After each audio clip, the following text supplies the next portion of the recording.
ነብዩ ሰለላሁ ዐለይሂ ወሰለም ሰሃቦቹ የነበራቸውን ፍቅር በጣም የሚገልጸው ሰሃቢዩ መጥቶ ያ ረሱላህ ሰለላሁ ዐለይሂ ወሰለም ከሳ ተወለገ አንተ የአላህ መልእክተኛ ሆይ አላቸው እኔ አንድ ነገር በጣም ያሳስበኛል አላቸው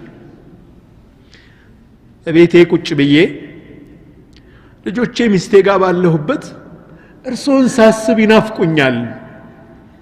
መጥቻ አየውታለሁ ለማየት ብቻ መጣለሁ እርሶን አላቸው አይቾት መለሳለሁ ግን እርሶም ወደ አኺራ ሄዳሉን የሚሄዳለው አለ ጀነት በገባ እንኳን ደረጃዬ ከርሶ እኩል አይመጣምና በጀነት ባላይወት ብዬ እሰጋለሁ አላቸው ይሄ ነው ያከሳኝ አላቸው ይሄ ሐሳብ ነው የጨነቀኝ እርሶ ማየት ማልችልበት ሁኔታ ይፈጠራል ብዬ ነው አላቸው فقال النبي صلى الله عليه وسلم المرء مع من أحب ሰው ከወደደው ጋር ነው አሉ ነብዩ ሰለላሁ ዐለይሂ ወሰለም ሰው ከወደደው ጋር ነው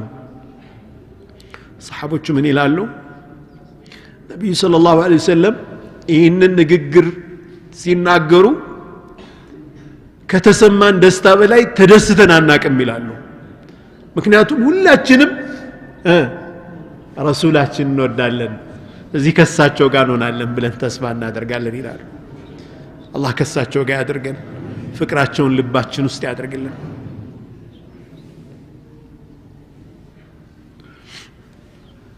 اللهم صل على محمد وعلى اله وصحبه وسلم